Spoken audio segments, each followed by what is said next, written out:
하나님의 사랑이 여러분 모두에게 충만하시기를 예수님의 이름으로 축복합니다.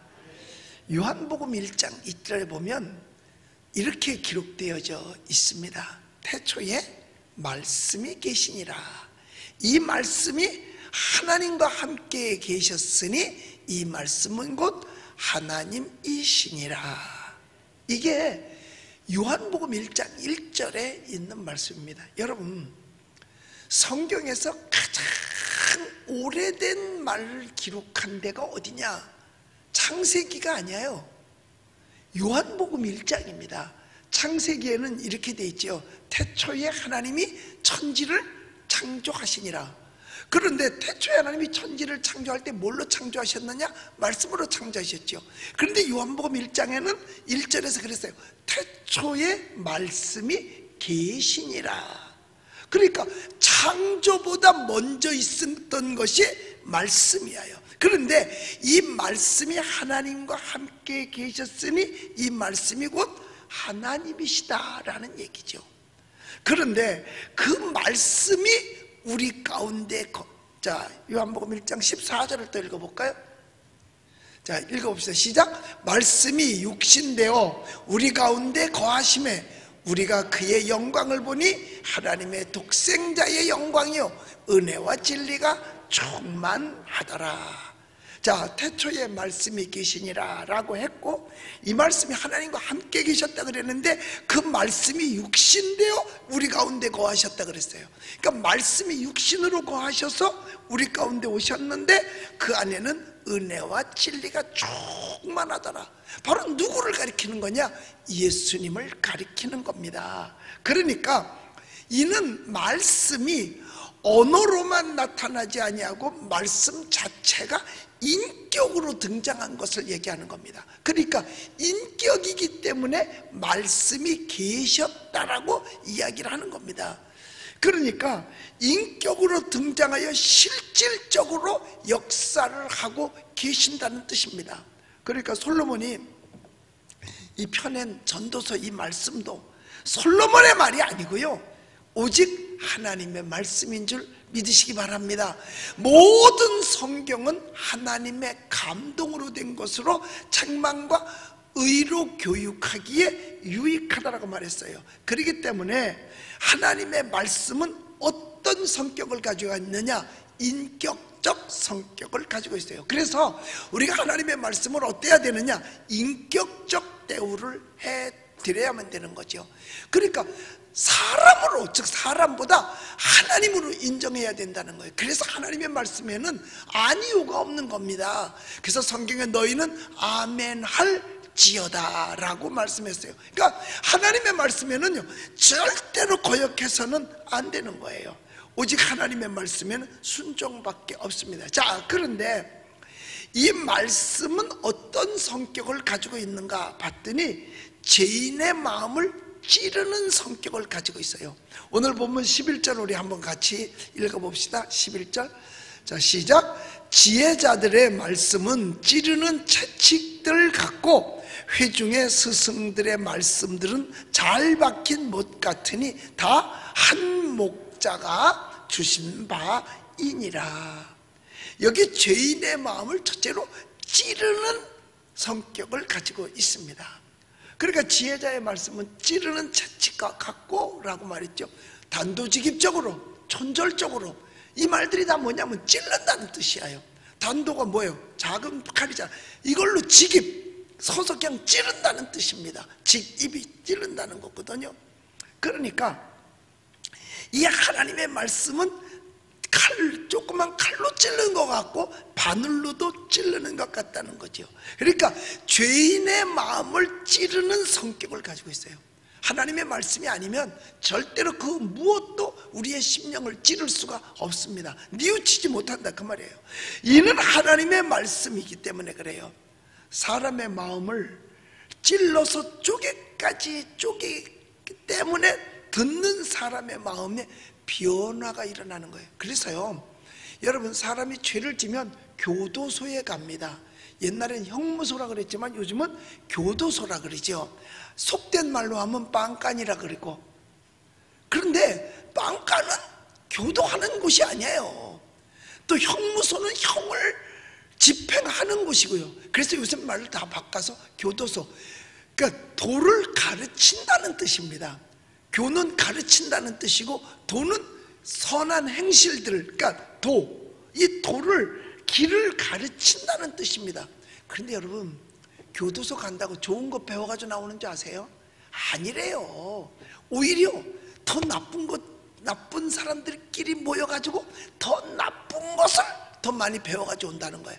그래서요, 범죄 집단들이 가만히 보면요, 어서 모의를 더 많이 하느냐? 교도소 안에서 모의를 더 많이 하는 거예요. 교도소 안에서. 왜냐? 그러니까 집단들이 모여가지고 나쁜 것만 하니까 가르쳐지지 않습니다.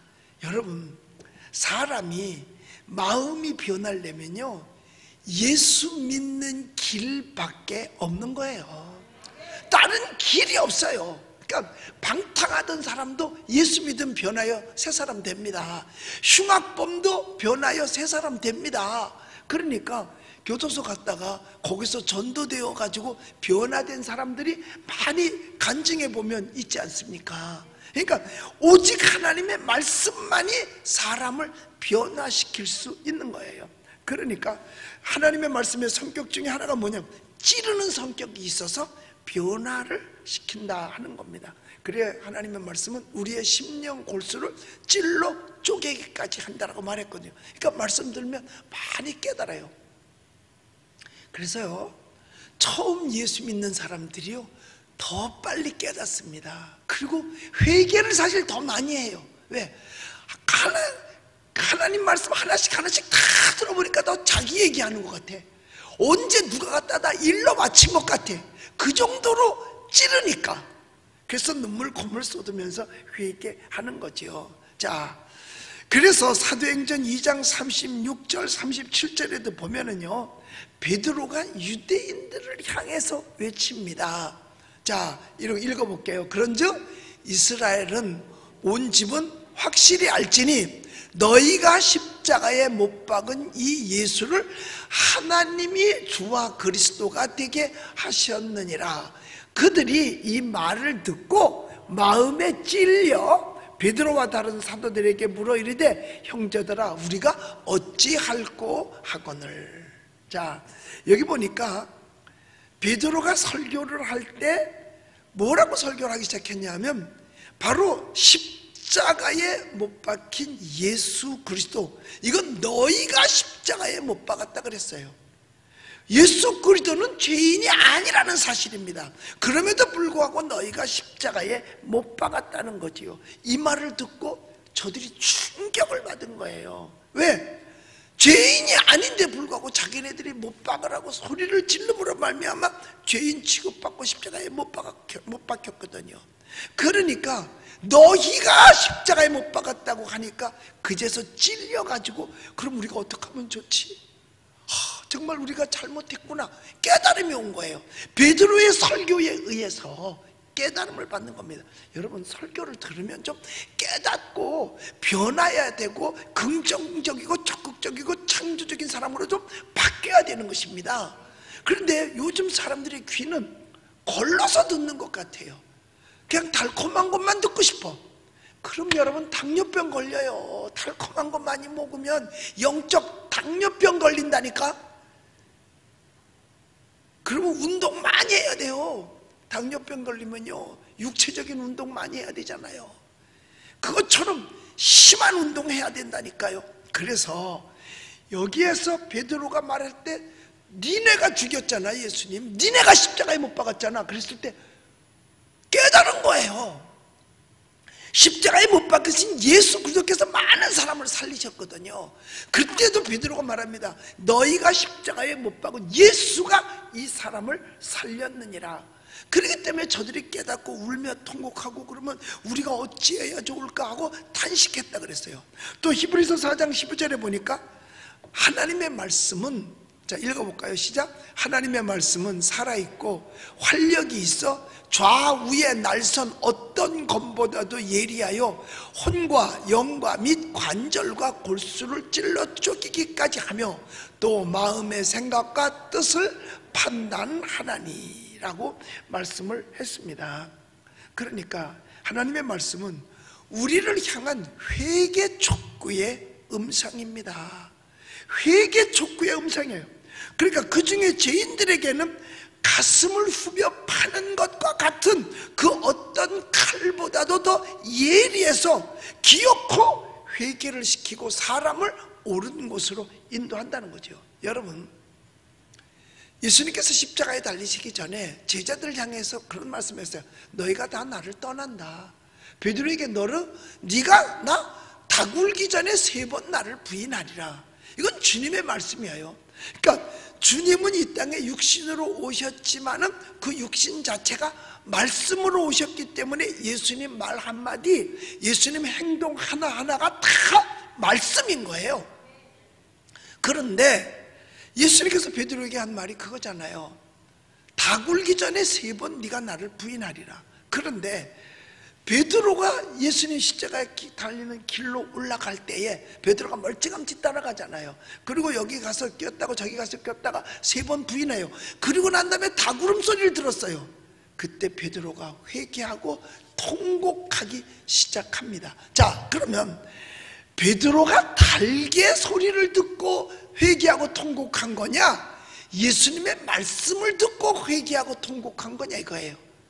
만약에 예수님이 사전에 네가 다굴기 전에 3번 나를 부인하리라 이 말을 안 했으면은 닭이 아무리 울어도 베드로는 회개하지 않습니다. 왜? 닭울음 소리가 말씀이 아니기 때문에. 그런데 닭 울기 전에 3번 부인하리라는 말씀을 이미 들었기 때문에 그 말씀이 닭 울을 때 그의 심령을 파헤쳐 놓은 거예요. 그래서 거기서 회개하게 되는 거죠. 거기서 회개하게 된 거예요. 그러니까 하나님의 말씀은 우리로 하여금 회개케 하고 깨닫게 하고 주님을 더욱 사랑하게 하는 줄 믿으시기 바랍니다.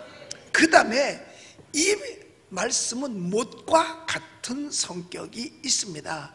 여기 보면 그렇게 말씀하고 있잖아요. 잘 박힌 못과 같으니 다 한 목자가 주신 바니라. 칼도 그렇고 찌르는 채찍도 그렇고 여기 못도 다 한 분이 주신 바다. 그래서 이것도 역시 말씀의 성격이 있어요. 여러분, 스승의 말씀은 잘 박힌 못과 같다. 그런데 못은 두 문제를 연결시키는 역할을 합니다. 그러니까 뭘 떨어졌을 때 못을 박아서 연결시켜 주잖아요. 또 못을 박아가지고 또 뭘 걸기도 하잖아요. 그러니까 벽에다가 못을 박으면 그 어떠한 물질 같은 것들을 그 못에다 걸어두는 역할을 하는 겁니다. 즉 하나님의 말씀이 못과 같다는 것을 이야기해 주는 거예요. 하나님과 나와 죄인된 우리와의 관계를 연결해 주는 역할을 한다는 겁니다. 뭐가? 말씀이 지금 못과 같다고 그러죠. 그러니까 나쁜 사이라 할지라도 그거를 좋은 관계로 해서 묶어주는, 즉 붙여주는 역할을 한다는 거예요. 믿음의 뿌리를 깊이 마음에 박아서 영생의 열매를 맺게 하는 역할도 하는 것입니다. 그러니까 여러분, 우리가 앉아있는 의자들도 보면 다 못으로 박아서 연결시켜 놓은 거예요. 그래서 하나의 형태를 이룬 거거든요. 이 강대상도 못으로 박아서 다 하나의 형틀로 만들어 놓은 겁니다. 그러니까 바로 이 못은 하나로 묶어주는 역할을 하고 무엇을 걸어놓는 역할을 할 수 있는 게 바로 못인데, 오늘 여기 성경에서 그렇게 말하고 있는 거예요. 스승들의 말씀은 잘 박힌 못과 같으니 다 목자가 주신 바니라. 그러니까 하나님의 말씀은 다른 거 아닙니다. 하나님의 말씀은 바로 못과 같아서 우리를 주님과 연결시켜서 떼지 못하게 만들어 놨어요. 못을 여러분, 여기 뭐 이렇게 판넬이 있다, 그럼 여기다 나무를 갖다 못을 박아도 둘이 붙어버리잖아요. 그것처럼 하나님과 우리 사이를 연결시켜 하는 그 일을 뭐가 했느냐? 바로 말씀이 했다는 거예요. 그러니까 믿는 자는, 듣는 자는 살아나리니 곧 그때가 이때니라. 말씀을 듣고 붙어 있게 되는 거죠. 그래서요, 제자들도 이래요. 많은 사람이 예수님을 떠났을 때 예수님께서 너희들도 나를 떠나려느냐 그랬을 때 그 제자들이 이렇게 말합니다. 말씀이 여기 계심에 우리가 네게로 가오리까. 그러니까 예수님의 그 겉모습을 따라간 것이 아니라 예수님의 말씀을 따라갔다 그 말이에요. 예수님의 생각을 따라갔다 그 말입니다. 예수님의 사상을 따라갔다 그 말이에요. 이것이 성도의 자세인 것입니다. 그래서 요한복음 6장 68절을 우리가 한번 읽어볼게요. 요한복음, 자 읽어봅시다. 시작. 시몬 베드로가 대답하되 주여 영생의 말씀이 주께 있사오니 우리가 누구에게로 가오리까.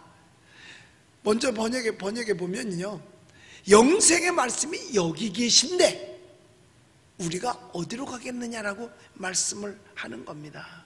그러니까 말씀은 인격적이요 붙여주는 역할을 한다는 거지요. 그러니까 우리도 그거예요. 예수님의 허우대를 보진 못했잖아요. 겉모습을 본 적은 없잖아요. 그런데 그분의 말씀이 이 속에 있잖아요. 그분의 말씀이 이 속에 있으니까 이거 보고 따라가는 거예요. 그래서 제자들이 그래요. 예수님이 여기 계신데 어디로 가니까 그게 아니라 예수님의 말씀이 여기 계심에 우리가 네게로 가오리까. 그래서 하나님의 말씀이 그만큼 중요한 것을 우리에게 교훈해 주고 있는 겁니다. 그러니까 예수님 말씀 때문에 우리가 주님과 우리와 연결이 됐다 이 말이에요. 영접하는 자 곧 그 이름을 믿는 자는 하나님의 자녀되는 권세를 줬다 그랬어요. 그 말씀 때문에 우리가 하나님의 자녀라는 것을 알게 됐잖아요. 그 말씀이 없으면 우리가 하나님의 자녀 된다는 것을 알 수가 없는 것입니다. 그래서요, 여러분, 우리는 예수님을 사랑합니다. 예수님을 존경합니다. 예수님을 의지합니다. 그런데 예수님의 겉모습을 의지하는 것이 아니잖아요. 예수님의 사상, 예수님의 성품, 그리고 예수님의 생각, 이것을 존경하기 때문에 따라가는 거예요. 그래서 예수님께서 말씀하셨어요. 제자들에게도 많은 사람이 동일하게 뭐라고 말씀하셨어요? 수고하고 무거운 짐지자들아 다 내게로 오라. 내가 너희를 쉬게 하리라. 나는 마음이 온유하고 겸손하니 너희는 나의 멍에를 먹고 내가 배우라. 내 짐은 쉽고 가벼움이라. 그러니까 예수님의 그 온유하고 겸손하신 성품을 우리가 닮아가고 따라가는 거죠. 그래서 주님 닮아가는 겁니다. 왜? 그분의 생각이 그거니까. 너희는 세상의 소금이다. 그 말씀 듣고 우리가 그 말씀대로 세상에서 소금과 빛의 역할을 하면서 살아가는 겁니다. 우리가 예수를 믿고 살아가는 건 영생을 얻기 위함이거든요. 이렇게 우리가 주님을 존경하는데, 만약에 잘못해가지고 신용복이를 존경한다, 김두봉이를, 김원봉이를 존경한다, 그러면 우린 그 사람 잘 몰라요. 근데 그 사람의 생각과 사상이 잘못된 사상, 사회주의, 공산주의의 사상을 갖고 그걸 존경한다면 결국은 그 존경하는 사람조차도 공산주의가 되고 사회주의가 될 수밖에 없는 겁니다. 근데 우리는 예수님을 존경하고 사랑하기 때문에 우리는 뭐가 되는 거예요? 예수쟁이가 되는 거예요. 여러분은 나 예수쟁이인 줄로 믿습니다. 그게 예수쟁이야. 그게 다 예수쟁이에요. 그래서 여러분, 바로 이 말씀이 모세 역할을 하기 때문에 구원의 역사는 기필코 이루어진다 그 말이에요. 갖다 박아서 뛰지 못하게 하니까. 여러분, 널판지와 널판지 사이를 갖다 못으로 박아버리면 안 떨어지잖아요. 이게요, 붙여버리는 거예요. 여러분, 우리를 하나님께 구원의 역사로 붙여버리는 줄 믿으시기 바랍니다. 그게 말씀이에요. 그게 말씀이에요. 자, 그런데 이거는 다 누가 줬느냐? 한 목자가 주신 바라 그랬어요. 누가요? 하나님이 다 주셨다는 겁니다. 그러기에 하나님의 말씀은 은혜의 원천이 되는 겁니다. 어떠한 방법으로 주셨고 어떻게 주셨고 어떠한 형태로 주셨든지 간에 그걸 주신 분은 한 분이라는 거예요. 말씀 주신 분도 한 분이지만 은사를 주신 분도 한 분입니다. 그러니까 은사 가지고 다투서는 안 된다는 거예요. 누가 더 훌륭한 은사를 받았고 누가 덜 훌륭한 은사를 받은 게 아니에요. 은사도 다 주는 갖고라고 되어 있거든요. 그러니까 어떤 은사를 가지고 있다 하더라도 주신 분은 하나님이시라는 거예요. 그렇기 때문에 우리는 여호와 하나님을 의지하고 말씀을 따라가야 될 줄로 믿습니다. 그래서 우리에게 마귀를 대적할 때도 말씀으로 대적하라 그랬어요. 예수님도 40일 금식하고 나와서 마귀를 대적할 때 무엇으로 물리치셨느냐? 말씀으로 물리쳤어요. 그리고 말씀으로 영생의 모든 문제도 해결합니다. 그러니까 말씀을 벗어난 역사는 절대로 그거는 성령의 역사가 아닙니다. 여러분, 그래서 하나님의 말씀은 우리 인간 삶의 기준인 줄 믿으시기 바랍니다. 그리고 무엇보다도 중요한 것은 뭐냐? 그 주신 말씀대로 살아야 되는 거예요. 이유가 없어요. 하나님이 우리를 향해서 주신 말씀이기 때문에 우리는 여호와 하나님을 믿고 주님을 사랑하고 존경하고 의지한다면 주님이 주신 그 말씀대로 살아가야 되는 거예요. 그런데 오늘 여기 보니까 그렇게 말씀하고 있잖아요. 우리 12절을 같이 읽어보겠습니다. 시작. 내 아들아, 또 이것들로부터 경계를 받으라. 많은 책들을 짓는 것은 끝이 없고 많이 공부하는 것은 몸을 피곤하게 하느니라. 여기 말씀에 그랬어요. 내 아들아, 또 이것들로부터 경계를 받으라 라는 말씀을 합니다. 이 경계를 받으라는 말은 도대체 무슨 말일까? 우리에게 주신 말씀들인데 이 경계를 받으라 라는 말씀은, 경계라는 말은 그래요, 잘못되는 일이 생기지 않도록 미리 마음을 잘 가다듬어 가지고 조심하는 일이고, 삼가 타일러서 잘못되지 않도록 주의를 주는 것, 이걸 경계라고 이야기를 합니다. 때로는 경고라고 이야기도 하지요. 그런데 우리는 그 주신 말씀을 그대로 믿고 살아야만 된다는 거지요. 그것으로 경계를 받아야 된다는 거예요. 주신 말씀대로, 주신 말씀대로. 그러니까 여러분, 사람을 강권하여 데려다가 내 집을 채우라. 그럼 어떻게 해야 돼요? 그대로 해야 되는 거예요. 이유가 없어요. 하나님이 원하시는 뜻이기 때문에 이유가 없는 겁니다. 여러분, 우리들의 빈자리를, 여러분들이 방황하는 사람들 있잖아요. 이런 사람들을 다 끌어다가 앉혀놓게 되시기를 주의 이름으로 축복합니다. 요즘 방황하는 사람들이 너무 많습니다. 그냥 교회를 정하지 못해서 방황하는 사람들도 굉장히 많이 있어요. 그러니까 이런 사람들을 그냥 내버려두면 안 돼요. 그러면 사탄의 밥 되는 겁니다. 그러니까 여러분, 양을 이렇게 풀어놓으면 언젠간 이리에 밥 되잖아요. 그래서 여러분들이 딱 보고, 아, 이 사람은 방황하고 있구나, 그러면 싹 모시고 와서 은혜 받게 해야 되는 겁니다. 그리고 죄 짓지 마, 그러면 죄 짓지 말아야 되는 거예요. 하나님의 말씀에. 그러니까 계명 지켜, 그러면 계명 지켜야 되는 거예요. 이유가 없어요. 하나님께서 우리를 택하여 주셨고 내 아들아 경계를 받으라고 했으니까 그 하나님의 말씀을 그대로 다 받아서 지켜야 되는 거예요.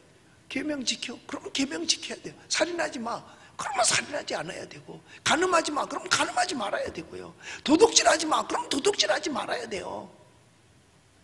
남의 것 사기치지 마라, 거짓말하지 마라, 그럼 거짓말하지 말아야죠. 탐내지 마라, 그럼 탐내지 않아야 되는 거예요. 이것을 무시하면 죄 가운데서 허덕일 수밖에 없고, 세상에서도 이런 법은 맡고 있기 때문에 세상에서도 교도소 가거나 그럴 수밖에 없는 거죠. 그래서 우리는 조심하는 일이 있어야 되고 잘못되지 않도록 힘써야 됩니다. 자, 그래서 하나님의 말씀은 때때로 우리에게 어떤 때는 거울과 같고 어떤 때는 경고 팻말과 비슷합니다. 왜? 이렇게 하지 마, 저렇게 하지 마 그랬으니까요. 여러분 보세요. 고린도전서 10장 8절에 보면요, 이런 말씀이 나와요. 보세요. 그들 중에 어떤 사람들이 음행하다가 하루에 23,000명이 죽었나니 우리는 그들과 같이 음행하지 말자. 이게 광야에서 이스라엘 백성들에게 있었던 거를 바울 사도가 고린도 교회에 가르쳐주는 거예요. 옛날에 광야에서도 음행함으로 말미암아 하루에 몇 명이 23,000명이 죽었어. 그러니까 너희들 정신 차리고 절대로 음행하면 안 돼, 간음하지 마 라고 이야기를 하는 거예요. 그리고 고린도전서 10장 8절 이후에도 보면 하나님을 시험하다가 뱀에게 물려서 원망했으니 원망하다가 세상 떠난 사람들이 많이 있습니다. 자, 이런 것들을 왜 기록해 놨느냐? 경고로 기록해 놨다는 거죠. 왜? 뭐 하라고? 죄 짓지 말라고. 너 죄 지면 간음하면 23,000명이 한꺼번에 죽었거든. 너도 그렇게 될 수 있어, 그 소리야요. 이걸 보고 어떻게 감히 죄를 질 수 있겠습니까? 너 그렇게 하지 마라. 너 하나님 시험하다가 뱀에 멸망당한 사람이 광야에서 얼마나 많았는 줄 알아? 그러므로 너 하나님을 시험하지 마라 하고 다 경고로 기록하고 있는 것입니다. 그러니까 경고 팻말도 팻말과 같으지요. 여러분, 시골길 가다 보면요, 조그만 물웅덩이 같은 게 있습니다. 그럼 여기다 경고 팻말을 붙여놓죠. 경고 팻말을 붙여놓고 수영 금지. 누가 거기 들어가서 수영하겠나요? 썩은 물일 텐데 수영 금지 밑에 놓고 경고를 합니다. 그리고 뭐 벌금, 뭐 말 안 들으면 벌금 내고 뭐 어떻게 한다고 쭉 있어요. 이게 바로 뭐예요? 경고 팻말이에요. 성경은 우리에게 죄 짓지 말라는 경고 팻말과도 같습니다. 죄 짓지 말아야 돼요. 그런데 세상적 경고는 죄와 상관없이 내려지는 경고들도 있습니다. 요즘 바이러스 코로나를 걸리면 죄인 취급을 받잖아요. 억울하게 너무 억울한 일을 당한대요. 이렇게 어떤 일을 할 때 한 팀이 5명이랍니다. 이 중에서 누가 교회 갔다 와서 걸렸다. 딴 데 갔다가 걸린 거는 괜찮은지 모르겠어. 여러분, 이러면 될 것 같아. 자기가 증세가 이상하다. 그럼 더 친절하게 하고 더 마스크 벗고 해가지고 그 사람을, 그리고 그 사람 보고 그래, 며칠 있다가 집 이상해 보인다, 병원 가봐, 뭐 보건소 가봐. 그럼 그 사람이 1번이 되고 내가 2번이 되잖아. 그럼 괜찮대네. 2번은 1번 걸리면 거기 걸린 사람들이 모든 치료비까지도 다 물어야 된다요. 이게 오늘날이에요. 그러니까 죄 짓지 않으려고 하는 거하고 똑같습니다. 이제는요, 전국 방방곡곡이 솔직히 안전지대가 은평제일교회 말고는 없어요. 우리 교회 빼놓고는요 진짜 안전지대 없습니다. 이 무증상 확진자들이 얼마나 세상에 많은데요. 그래서 필리핀에서는 이런데요, 몸이 도저히 견딜 수 없었을 때 3일이 지나고 나서 그리고 병원에 오랜대요. 그래서 확진자를 찾아낸다는 거예요. 그러니까 거기는 걸린 사람들만 거의 다 검사해요. 그러니까 증상이 없는 사람은 거의 검사를 안 하는 거죠. 그러니까 걸린 사람들만 가서 검사하니까 거기도 1,000명 이상, 뭐 인구가 우리보다 훨씬 2배 이상 많으니까 거긴 1억 명이 넘잖아요. 1억 명이 넘죠. 그러니까 이런 거를 볼 때에 참 이게 우리나라에서는 지금 이게 병이 아니라 죄 취급을 받으니까 이게 문제인 거예요. 오히려 병든 환자는 불쌍히 여겨야 되고 긍휼히 여겨야 되잖아요. 그런데 그렇게 차별을 하지 말자고 하는 사람들이 코로나 걸린 건 어마어마하게 차별을 해. 그래서 차별금지법에 독소 조항으로 이것도 하나 넣어야, 어차피 할 거면 넣어야 될 것 같아. 절대로 코로나 걸려도 차별하지 않는다. 차별하면 5억 원 벌금에다가 80년 징역. 세상에 질병을 죄로 취급하는 게 어디 있습니까? 어떤 나라도 질병을 죄로 취급하지 않아요. 러시아도 그렇게 안 한답니다. 그런데 우리나라만 지금 이 질병이 이게 죄가 돼가지고 이걸 어쩔 수 없이, 그러니까 사람들이 숨기잖아. 그래서 집에 있다가 가족들 다 옮겨. 가족들 다 옮겨. 그러니까 가족들이 다 걸리기도 하고. 그러니까 가족 걸리는 확률이 제일 많죠. 그러니까 이것은 뭐와 똑같으냐? 하나님의 말씀은 경고의 팻말과도 같다. 그러니까 경고했으면 지키면 돼요. 연못에 이 못에 물에 들어가지 마라 그러면 안 들어가면 되는 거죠. 근데 굳이 지까진 게 나를 막아 그러고 기어 들어갔다가 수렁에 빠지면 못 나올 수도 있는 거죠. 그리고 이 하나님의 말씀은 거울과 같아서요, 여러분, 거울은 내 모습을 100% 그대로 비춰줍니다. 얼굴에 뭐 묻었으면 묻은 거 보여주고 뭐 있으면 다 그대로 비춰주는 거예요. 그러니까 거울은요 거짓말을 하지 않습니다. 거울은 거짓말을 하지 않아요. 어떤 사람이 밤에 아침에 부인이 나가보니까 화장실에 그 유리에 반창고 일회용이 몇 개가 붙어 있는 거야. 그래서 돌아오자마자 남편한테, 여보, 당신 어제 술 얼마나 먹은 거야? 안 먹었어. 그러니까. 그런데 왜 유리에 반창고가 붙어 있어? 뭐냐? 술 먹고 넘어져가지고 여기 까고 여기 까가지고 반창고를 찾아서 붙인다는 게 지 얼굴이 안 붙이고 거울에 갖다 붙인 거야. 왜? 거울에 지 얼굴이 비치니까. 그러니까 술 취한 게 뻔히 나타나는 거지. 거울은 거짓말을 안 한다니까요.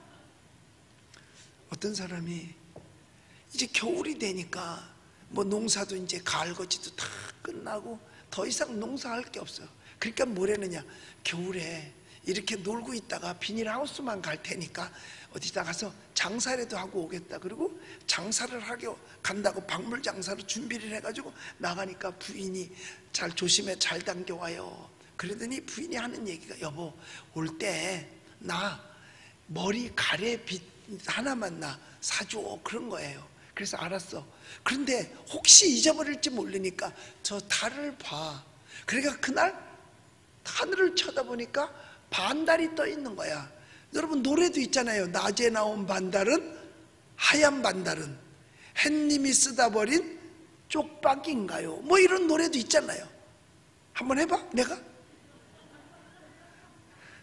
자, 그런데 저걸 보면 생각날 거야. 꼭 그 얼개빛 하나만 좀 사줘. 그런 거야. 그래서 알았어. 그리고 이제 겨우 내내 이 집 저 집 다니면서 박물 장사를 다 마치고 이제 봄 해토할 때, 얼음이 녹을 때 이제 가서 농사 져야지. 그리고 오는데 장터에 들렸는데 부인 생각이 난 거야. 부인이 뭘 사다 달랬는데 도대체 뭘 사다 달랬는지 생각이 안 나. 근데 그때 생각이 안 나면 하늘을 쳐다보라는 생각이 딱 나서 쳐다봤더니 보름달이 떠 있는 거야. 그러니까 보름달 안에 토끼가 절구 찢는 것처럼 뭐가 보이잖아. 아, 뭘 보이는 걸 사다 달라고 했구나. 그리고 시장에 나가서 장터에 가서 돌아보니까 동경이 있는 거야. 거울이죠. 아, 저걸 사다 달라고 그랬구나. 그래가지고 그거를 싸서 이제 잘 싸가지고 이제 집에까지 왔어요. 그래서 집에 와서 대문을 두드리고, 여보 나왔어. 그러니까 부인이 쫓아나오죠. 쫓아나오니까 이거 당신 선물. 그리고 딱 펼쳐 주었는데 그 안을 딱 열어보니까 웬 여자가 들어있는 거야. 쌈이 붙었어요. 아니 내가 빗 하나 사다 달랬는데 언제 여자를 데려왔냐고 막 야단을 치니까 대문 앞에서 이제 옥신각신하고 뭐 난리가 났죠. 그런데 시어머니가 바깥에서 소리가 나니까 나오면서 하는 얘기가, 너희들은 왜 겨우 내내 못 보고 이제 만나서 반가울 텐데 왜 싸우냐 그랬더니, 어머니 보세요. 이 남자가 세상에, 아니 내가 빗 하나 사다 달라 그랬더니 웬 여자를 데려왔다고. 어디 봐, 뭔 여자야. 그랬더니 봤더니 할머니가 보더니, 에이 늙은 걸 못에 쓰려고 데리고 왔냐, 젊은 거나 데려오지. 그런데 계속해서 싸움 소리가 나니까 이웃집에서 112 신고를 했어. 그래가지고 포졸이 왔다. 포졸이 와서 왜 싸우느냐고 해서 이걸 보여줬더니 깜짝, 자기보다 먼저 다른 포졸이 또 와 있는 거야 먼저. 자, 이건 뭘 얘기하느냐, 거울은 본 사람의 모습 그대로 비치는 거야. 하나님의 말씀이 거울이라 그 말이에요. 내가 죄 있는 모습으로 비춰보면 내 죄가 그대로 다 드러나게 돼 있다니까요. 그런데 내가 선한 모습으로 비춰볼 때는 선한 모습으로 나타난다 그 말이에요. 그러니까 하나님의 말씀을 보지 아니하고서는 인간이 인간의 죄를 깨달을 수가 없어요. 왜? 보질 못하니까. 죄를 짓고도 죄인 줄 몰라요. 왜? 보질 못하니까. 그러니까 베드로가 설교했을 때 그럼 우리가 어떻게 하면 좋지 하고 단식했다라고 말하는 것입니다. 그러니까 이스라엘 백성들을 향해서 바울 사도가 외치는 거예요. 고린도 교회 교인들을 향해서 너희들 간음하면 안 돼. 그런데 그때 당시에 고린도는 신전이 많이 있었어요. 원래 이 고린도는 그리스거든요. 그리스의 한 도시예요. 지금도 고린도가 있습니다.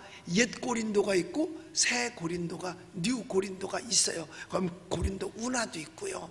그런데 그 고린도는 그리스이기 때문에 신전이 많이 있었어. 근데 그 신전에서 수종두는 여인들이 어느 신전이든지 다 있어요.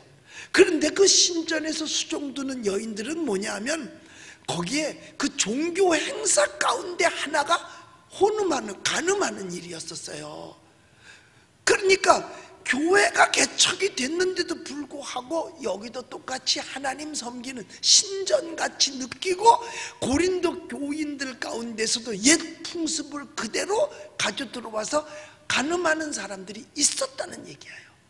그래서 사도 바울이 그렇게 하면 안 돼. 그래서 경고한 게 뭐냐? 이스라엘 백성들이 광야길 가다가 간음함으로 말미암아 한꺼번에 몇 명이 23,000명이 죽었다는 거예요.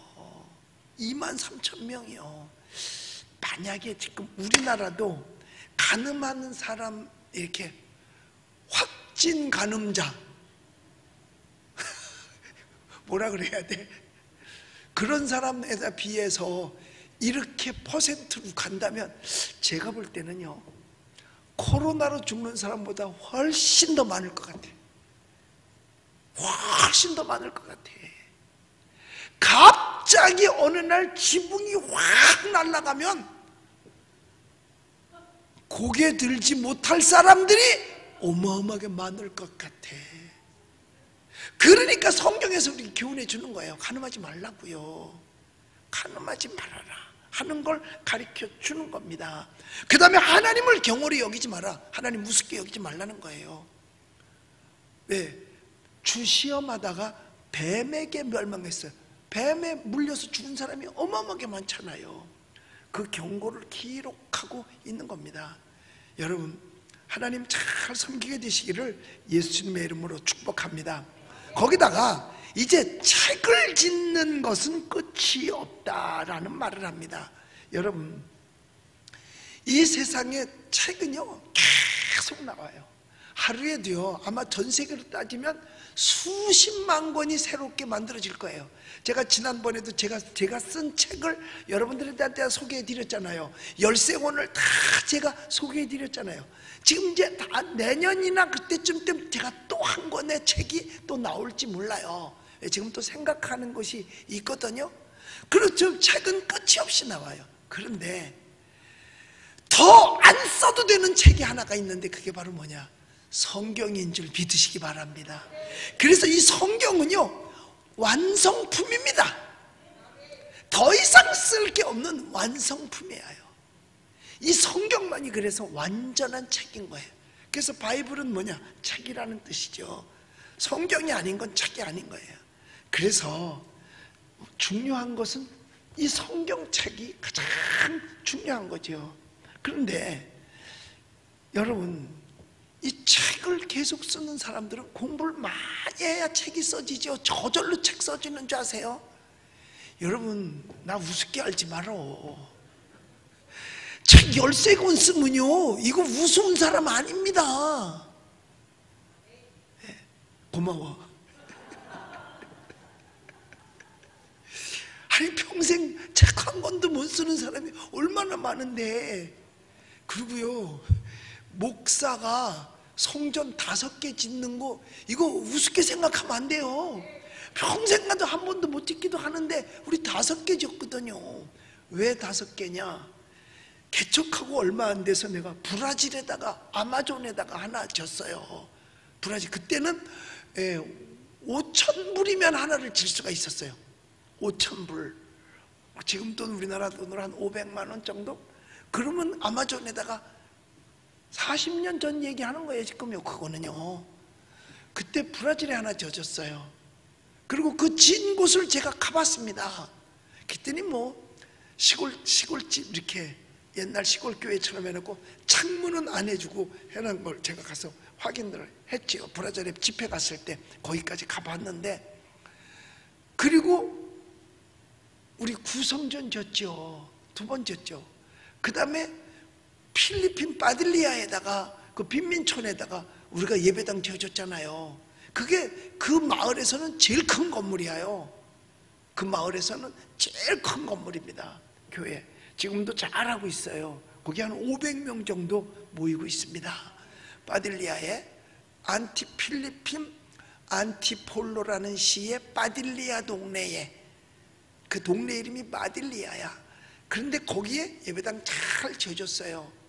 그리고 우리 이 성전 지었지요. 그리고 저기 비전센터 이게 모두 5개야. 합하면 다 5개라니까요. 몇 개를 주어야 놀래고 아멘을 할 거야. 몇 개를 지어야만. 여러분 시시하지 않습니다. 그런데 오늘 여기 무슨 얘기를 하냐면, 책을 쓰는 건 끝이 없고 많이 공부하는 것은 몸에 피곤하다. 그러니까 공부하지 말라. 그 소리가 아니에요. 이걸 잘 깨달아야 돼요. 공부하지 말라는 것이 아니라 그냥 공부만 하고 끝나면 안 된다는 거예요. 자기 자신을 위해서 공부하느냐, 타인을 위해서 공부하느냐 이거예요. 나를 위해서 공부하느냐, 인류를 위해서 공부하느냐 이거죠. 봉사하는 공부를 하느냐, 자기만을 위해서 위한 공부를 하느냐. 여러분 우리는요 타인을 위해서 공부를 해야 될 줄로 믿습니다. 그래서 옛날 우리 어른들은 야 이놈아 공부해, 이놈아 공부해서 남 줘 그럽니다. 아니요, 공부는 남 주려고 공부해야 돼요. 그래야 그 사람이 훌륭한 사람이 되는 겁니다. 공부 왜 하는데? 남 주려고 공부해야 돼요. 저도 그래도 공부할 만큼 했거든요. 신학대학 했지요. 신학대학원 했지요. 그리고 또 독학도 많이 했지요. 나도 책도 보고 공부도 많이 했어요. 그런데 나는 전체 공부가 남 주려고 공부하더라니까. 보니까 남 주려고 공부한 거야. 지금도 내가 그동안 배운 거 여러분에게 다 주잖아요. 근데 남 주면 내게로 돌아오기도 하거든요. 그래서 하나님 아는 공부보다 더 중요한 공부는 사실 없어요. 왠지 아세요? 그건 바울한테 배웠거든요. 사도 바울이 가마리알 문화의 문화생이라 그래가지고 그 이상 더 석학이 없었어요. 바울만큼 공부한 사람이 없었다니까요. 그런데 그가 하나님 아는 지식을 가지고 난 다음에는 그 세상 지식을 뭐같이 여겨? 배설물로 여겼다라고 말합니다. 배설물이 뭐예요? 딴 거 아니야. 더러운 것, 별거 아니다 그 말이야. 하나님 아는 지식이 가장 귀한 거죠. 그런데 하나님 아는 지식을 얻었으면 그 지식은 지식대로 활용해야 된다는 겁니다. 빌립보서 4장 9절을 읽어볼게요. 빌립보서 4장 읽어봅시다. 시작. 너희는 받고 듣고 본 바를 행하라. 그리하면 평강의 하나님이 너희와 함께 계시니라. 바울은 여기서 이렇게 얘기해요. 내게 배우고 듣고 본 바를 행하라. 근데 바울이 가르쳐준 게 뭔데요? 성경 말씀이거든요. 빌립보 교인들에게 가르쳐준 성경 말씀을 얘기하는 거예요.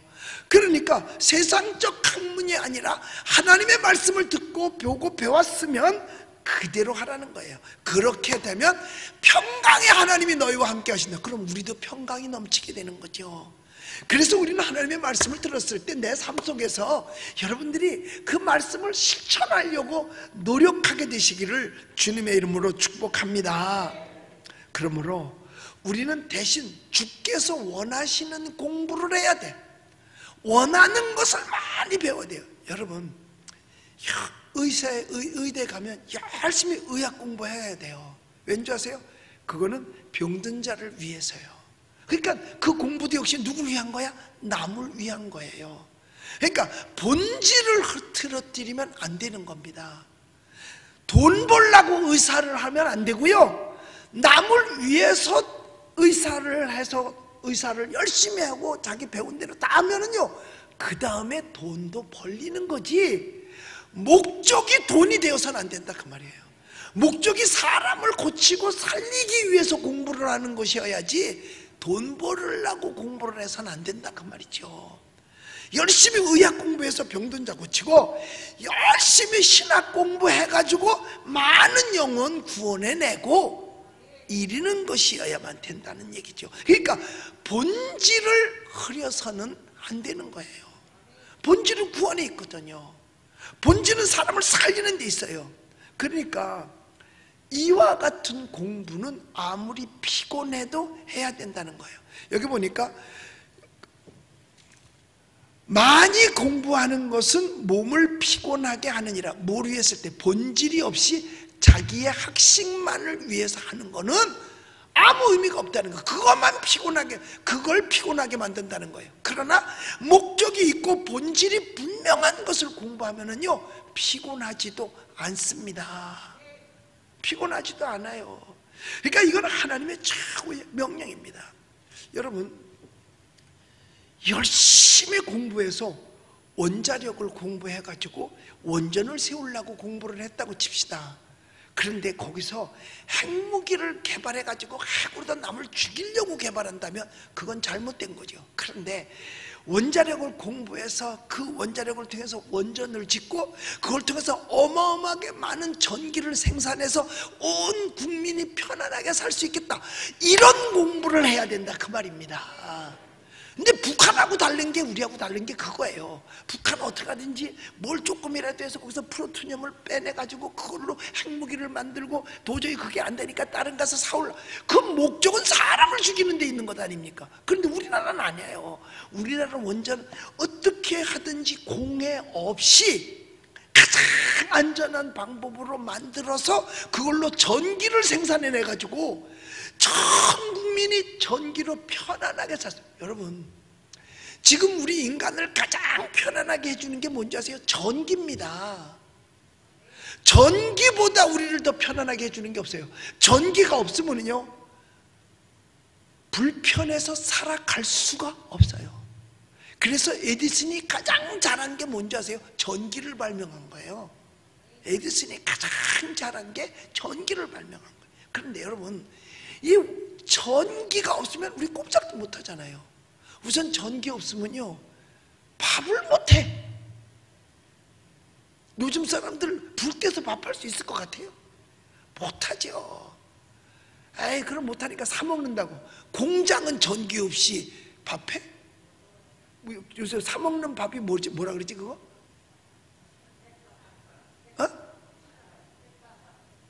백반? 핫밥? 우리는 사 먹어본 적이 없어. 아, 알았다. 햇반이라 그러더라고. 아니, 그건 전기 없이 해? 여러분, 전기 없으면 진짜 불편합니다. 요즘은 빨래 누가 해줘? 전기가 해줘요. 화난데 공부하는 거 전기가 해줘요. 옛날에 우리 집은 전기가 없었어요. 어릴 때가. 그러면 뭘 하느냐? 호롱불 켜놔요. 그런데 이 호롱불이 요거보다 더 적은데 이렇게 심지가 이렇게 올라와 있으면 거기다가 기름이 아까우니까 심지도 조그맣게 해놔요. 그걸 놓고서 공부하죠. 아침에 보면요, 콧구멍이 새카매. 왜냐? 여기서 끓임이 나온 걸 숨 쉬면서 다 마셔가지고 콧구멍이 새카맣죠. 그 조금 나아져가지고 호야가 있는 등잔을 놨어. 저녁 때만 되면 뭐 하는 게 일이냐? 호야 닦는 거. 지금 아이들은 호야가 뭔지도 모르고 다 몰라요. 왜? 전기 혜택을 받아가지고. 전기가 없으면 정말, 지금 옛날에는 없으면 없는 대로 살았는데 지금 전기가 없으면 안 돼요. 그래서요, 우리나라가요, 세계의 원자력 그 원전을 만들었는데 세계 최고라네. 옛날에 과학부 장관을 했고 했던 분이 있는데 전근무 장관이 얼마 전에 그런 얘기를 했어요. 사우디나 중동 지역의 지하에 매장되어 있는 석유의 양, 그들의 먹거리인데 우리나라는 그쵸, 석유 갖다 뭐예요? 그걸로 전기 생산해내거든요. 전기를 석유 가지고 하는 것 전기 생산해내는 겁니다. 그런데 그러니까 화력발전소가 불때서 하는 거죠. 전기 그 석유로 떼든지 석탄으로 떼든지. 석탄은 그건 공해가 너무 심해서 안 되는 거고. 그런데 우리나라가 그 현재 가지고 있는 만들던 그 원자력 발전소만 하더라도요 100년 동안 우리 대한민국이 전기세 올리지 않고도 충분하고 오히려 전기를 수출할 수 있을 정도로 생산해낼 수 있는, 그러니까 원전 우리가 짓다가 지금 중단했잖아요. 100년을 먹거리가 된대. 100년 먹거리가 된대요. 그런데 그걸 다 지금 중단해 버려가지고 2월 달까지 못하면 다시 어떻게 재개 못하면 그냥 없어져 버리고 만다 그러더라고요. 그래서 뭐 그거를 원전을 다시 재개하게 해달라고 청원을 넣어야 된다 뭐 이런 문자가 많이 돌더라고요. 그런데 이 원전을 짓는 목적이 뭐냐? 국민을 편안하게 해주려고, 전기를 생산해서 편안하게 해주려고요. 물론 급박한 엄청난 지진이 일어나거나 그래가지고 사고가 나면 사고도 있을 수 있습니다. 그런데 지진을 대비해서 다 만들어 놓기 때문에 실험 다 하고, 그래서 이것처럼 안전한 게 없다는 거예요. 여러분, 우리 건물도요 지진 설계한 건물이에요. 저 비전센터도 지진 설계한 건물입니다. 진도 6.5 나와도 괜찮은 거예요. 진도 6.5 약 7 나오면 이건 어마어마한 지진이거든요. 그런데 원전을 만들 때는 진도 10이 넘어도 안전하게끔 확실하게 한다. 그게 우리나라가 최고라는데 그게 두산이라네. 나 원래 두산 안 좋아했거든요. 왜냐? 맥주 만드는 회사잖아. 술 만드는 회사라서 내가 별로 안 좋아했는데 그래도 그걸 만들어. 그러다 보니까 산유국들이 기름만 빼서 팔아먹다가 기름 떨어지면 더 이상 해먹을 게 없잖아요. 전기도 못 쓰고 살 길이 없잖아요. 그러니까 산유국들이 지금 이 원자력 발전소 만드느라고 혈안이 돼 있어요. 그래서 아랍에미레이트에도 우리나라가 수출을 해서 거기서 원자력 발전소를 만들었는데 그 원자력 발전소에 가서 고위직으로 일한 사람이 우리 교인이야.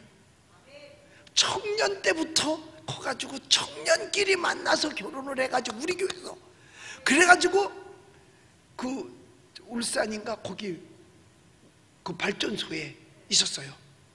그런데 옛날에 목사님 나 서울서 근무하고 싶은데요. 그래 내가 올려줄게. 내가 무슨 백이 있어. 그냥 기도했어요. 근데 어느 날 어떤 일이 있었던 거야. 그랬더니 그 서울과 그쪽 울산 지역에 있는 뭐 노조 뭐 높은 사람들이 한꺼번에 다 모이게 됐어요. 어느 집 우리 교인 집에 초상이 났는데 이제 그 집 문상을 온 거예요. 그런데 거기 다 그 회사 사람들이더라고. 그래서 제가 그랬어요. 저기 저 사람 지금 울산 가 있는데 우리 교인인데 저 사람 아내가 오르간 연주를 한다. 그러니까 서울로 올려보내줘라. 그랬더니 목사님 나한테 얘기하지 말고 저 사람한테 얘기하세요. 그래서 저 사람이 누군데 저 사람이 거기 노조 위원장이에요. 저 사람이 하면 할 수 있어요. 그래서 내가 불렀어요. 당신이 와서 오르간을 치든지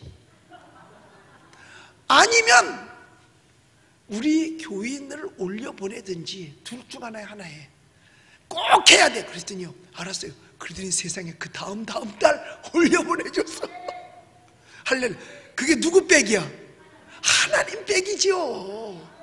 하나님 백으로. 그런데 나중에 그가 이제 그 아랍에미레이트 두바이 아랍에미레이트에 가서 우리 원전 공사 다 끝나고 지금 다시 또 한국에 들어와서 울산인가 어디 울진인가 울산인가 이렇게 내려가서 근무를 하는데 한국에 왔는데 보니까 이걸 없앤다 그러니까 가슴이 메어해요.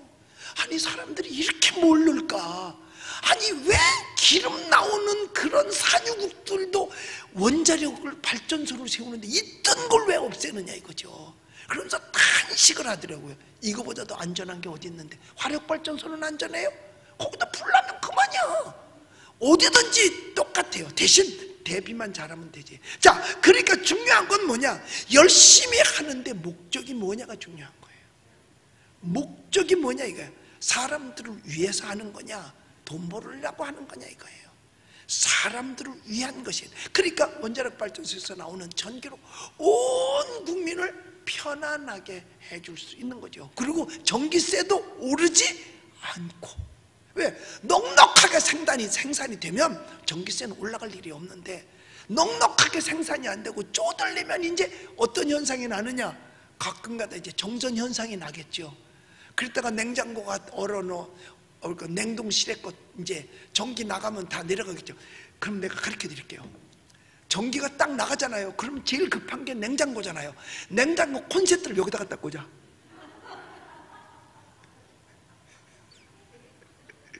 여기다 꽂아. 여기 구멍 딱 맞아. 이게 콘센트 꽂는 꽂아 딱 맞아. 뭐 그렇게라도 해서 해야죠. 네팔에 우리 한국 여자 청년이 네팔 총각하고 결혼을 했어요. 왜냐하면 외국인이니까 이렇게 어떻게 하다 보니까 가까워졌어요. 네팔을 이제 시집을 갔는데 그때 네팔 선교 갔을 때 와서 그러는 거예요. 목사님 못 살겠어요. 네가 너더러 시집 여기로 오래? 이 가난한 나라로 왜 누가 오래? 그래도 시집 간다고 세탁기, 냉장고 이런 거 다 해가지고 갔단 말이에요. 냉동실에 냉장 아무리 넣어도 소용이 없는 거야. 왜냐? 전기세 많이 나온다고 시어머니가 들어오기만 하면 저 코드를 뽑는데요. 그러니까 안에 물건을 다 썩혀버리는 거야. 못 살겠다 그러더라고요. 그들은 전기가 부족하거든. 거기 뭐 댐이 제대로 된 게 없으니까 옆에서 수입해다 전기를 쓰니까 그렇죠. 자, 여러분, 이런 원자력을 공부해서 뭐 하려고 하느냐? 국민을 편안하게 해주기 위해서. 그런데 지금 원자력 학과를 지원하는 학생들이 없대요. 가장 인기 있던 학과였었는데 그것이 없어진다 그래요. 거기서 나오는 거 가지고 항암 치료도 다 그런 걸로 거기서 나온 것 가지고 해내는 거거든요. 자, 우리 예수님 믿으시면 아멘 합시다. 여러분, 우리 공부 많이 하셔야 돼요. 그런데 할 때 남을 위해서 하자는 거, 남에게 유익을 주기 위해서 하자. 그래서 공부해서 남 줘야 돼요. 야 이놈아, 공부해서 남 줘. 그런데 남 주면 그게 나를 평강하게 만들어준다는 거예요. 여기 성경 말씀대로 나를 평강으로 인도해 주시는 겁니다. 여러분, 말씀은 우리에게 유익합니다. 이 유익한 말씀을 주시는 것은 우리가 곁길로 가지 아니하도록 잘못되지 않게 하기 위해서 우리에게 유익을 주시는 거예요. 그러니까 이 말씀이 나침판의 역할도 해요. 나침판이 제대로만 있으면 길을 바로 찾아갈 수 있거든요. 어떤 면으로는 좋은 내비게이션과도 같아요. 왜? 길을 안내해 주니까. 그래서 시편 기자는 그랬잖아요. 주의 말씀은 내 발의 등이요 내 길에 빛이니이다. 곁길을 못 가게 해주는 거죠. 그래서 말씀 배운 사람은요 절대로 악할 수 없습니다. 왜? 주님을 닮았기 때문에. 그래서 악할 수가 없는 거예요. 그리고 믿음도 더 있습니다. 왜? 믿음은 들음에서 나기 때문에. 그리고 인류에게 유익을 주는 그런 공부를 하게 되어져 있습니다. 인류 전체에게 유익을 주는 그런 공부를 하게 돼 있는 거예요. 그래서 우리 교회에서도 그동안 계속 성경 공부를 해왔어요. 토요일마다 평신도 성경대학도 했고 또 주일마다 예수제자 훈련 성경 공부도 했고 앞으로 이것도 다 지금 진행해야 될 것들이에요. 모임이 좀 이렇게 소홀해졌는데 앞으로 빨리 이 코로나 바이러스 이것이 끝나야 되고, 뭐 끝나지 않아도 해야 되면 해야 되겠죠. 뭐 이것 때문에 이것도 못하고 저것도 못하고 그러다 아무것도 못하잖아요. 그래서 하긴 해야 될 텐데, 여러분 우리 예수님 믿으시면 아멘 합시다. 예수 믿는 우리에게 주신 하나님의 말씀은 우리를 성공적으로 만들어주고 올 한 해도 축복의 자리로 인도해 주실 줄로 믿습니다. 기도하겠습니다. 하나님 감사합니다. 오늘도 우리에게 전도서에 있는 말씀을 통해서 많은 것을 깨닫게 하심을 감사합니다. 하나님의 말씀은 우리에게 유익하는 말씀, 이 유익한 말씀을 주시는 이유는 우리로 잘못되지 않게 하기 위함인 줄로 믿습니다. 우리 오직 하나님의 말씀을 중심으로 해서 이 세상에서 살면서 남에게 유익을 주는 삶을 살게 하여 주옵소서. 예수 그리스도의 이름으로 기도드리옵나이다. 아멘.